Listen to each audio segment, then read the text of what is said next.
The school system teaches you to take a test and look at only the things you got wrong. And while that might work in school, fundamentally that is not setting you up for success in life. Happy Monday. Welcome back to this mindset training. I'm so excited to talk about celebrating your wins and why it's so important to celebrate your wins. So, like I just said, if what you put your attention, where your attention goes, energy flows and things grow. Where your attention goes, energy flows and things grow. So if you're spending your time, your attention, and your energy focusing on all the things that you're getting wrong, that creates, then boom, you're in a negative action loop. If you have not watched or listened to the video on action loops, you need to go back and listen to action loops and why we want to be in a positive action loop. So when you're focusing on all the things you got wrong, right? You're beating yourself up, you're blaming yourself, you're shaming yourself. It creates a cycle of negativity, and it creates a cycle of results that are fueled by never being good enough. Whew. This is hard hitting. I did not come to play on this Monday morning. You guys, wow. So this is the basis for the concept of celebrating your wins. Why?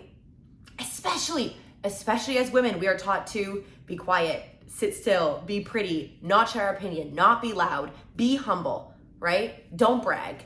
Don't talk about your wins. Be quiet, you don't have to show anything off. Which, yes, to a certain extent, those are wonderful qualities, to be humble, grounded, lifting others up, cheering others on. But that doesn't mean at the expense of your own wins. Because when you let your light shine, the whole room gets brighter. When you let your light shine, the whole room gets brighter. Imagine a pitch black room, right? And imagine there's a ton of people in this room, but it's pitch black. And one person puts on a light, the room gets brighter. Like your phone flashlight. Another person puts on their phone flashlight. If everyone is letting themselves, literally and metaphorically, shine the brightest, the room's lit up, right?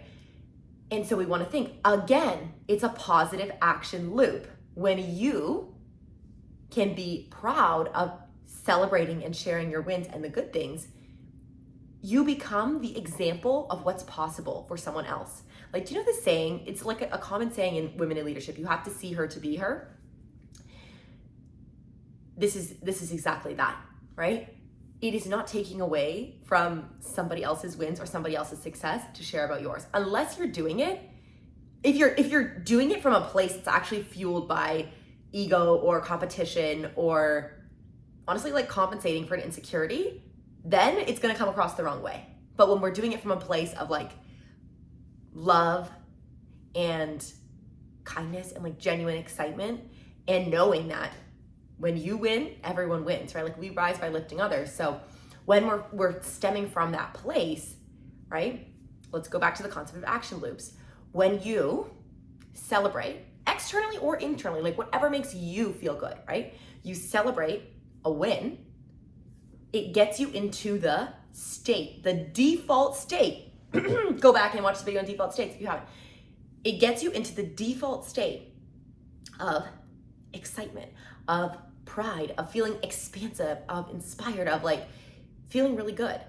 And so when you're feeling really good and you're in that elevated default state, that fuels action from that state, right? So then your action is no longer fueled by insecurity or by blame or by feeling like you're failing and getting things wrong. And that's why you need to show up from fueling from a place of never being good enough, right? Your action is actually being fueled from a place of being good enough. Are you getting this? Are you with me? When your action is fueled from a place of being good enough, a place of already being good enough, because you are. You get that? You already are. You always have been good enough. And this is why we want to celebrate those wins, so that we're in that positive reinforcing action loop of being good enough, feeling good, taking action from that place, and continuing to improve. Is continuous self-improvement. And as you continuously self-improve, the things outside of you continuously improve as well. All the results, all the action, any outcome in your life, it stems from within. It all stems from your being, from your mindset, from your perspective, right? And this is the difference. And believe me, I've been there, stick with me. Also, I know I was really stuck to the concept of 10-minute dailies, but I think I had an epiphany. We're gonna keep it to a maximum of 10 minutes a day, but if the concept's done early, like class is let out early, there's no point in forcing you to stick around for that full 10 minutes because time's a relative concept, okay? And results, decisions, or change doesn't take time, it takes decisions. Change does not take time, it takes decisions, right? So same thing here. Changing your mindset doesn't take a lot of time. It takes making a decision, which means being presented the information in a way that makes it click. So the more effective I can become, then theoretically the less time we should spend studying, or the faster we're gonna change in the same amount of time, right? Which is a cool thing. That was a side note. Pause. Lost my train of thought. And it was a good one too. Okay, so celebrating your wins. This is why I am such a big proponent, and I encourage you all the time. You have to celebrate your wins.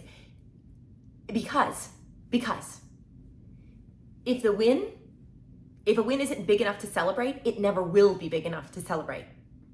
Does that land? Like, does that resonate? If the win is not big enough to celebrate, it never will be big enough to celebrate. And I've told this story here before, and we're gonna run with this. Because in high school, you know, what kind of stuff were you, like in high school, I was like in the parking lot, like I was at the parties, like I was not thinking about this kind of stuff in high school. I know, guys, I was a weird kid, okay?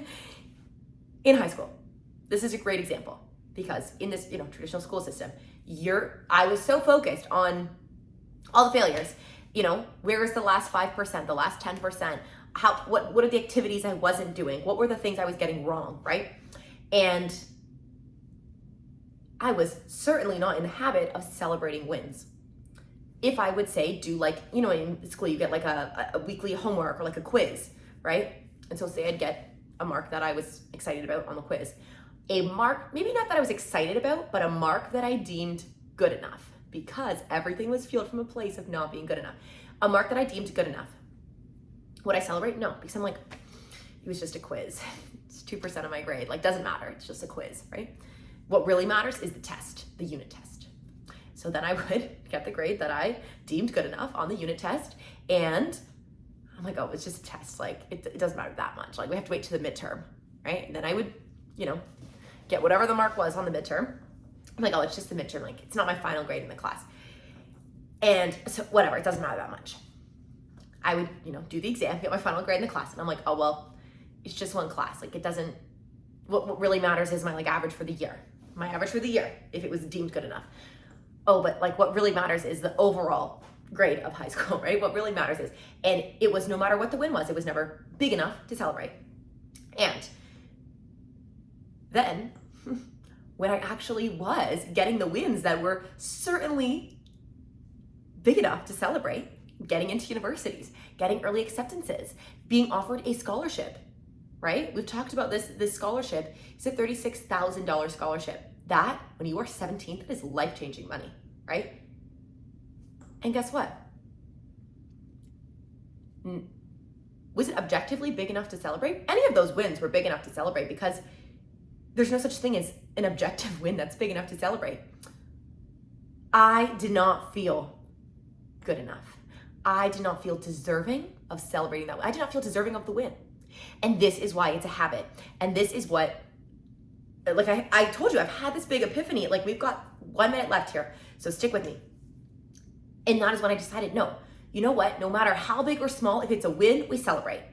Because when you celebrate the quiz, it makes you excited for the test. When you celebrate the test, you celebrate the midterm. When you celebrate the midterm, you can celebrate the final grade. When you celebrate the final grade, you can celebrate the average, right? So then life becomes a celebration every single day of all the ways in which you are already good enough.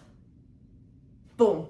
That's it. That's it right there. Are you kidding me? We're on fire today. We're literally on fire today. And you know what? We're just about at time. So what does this look like in practice? I'm gonna go over 1 second here. every win, every single win, it's a habit. It doesn't matter how big the win is, because if it's not big enough, it never will be. You get in the habit of celebrating your wins. I don't care if it's that you woke up today, because that's a win. If it is literally like you showed up, you just showed up for your life today, win. You ate a healthy meal today. You ate any meal today, honestly, win. Celebrate, right? Because it gets us into the habit of feeling good. Every single win. I want you to comment something, because we got to do our homework in real time here. There's no such thing as assigning it for later. Tell me a win that you're really proud of today, big or small. I don't care. Show it off in the comments. I love you. That's time. I will see you next time. See you tomorrow.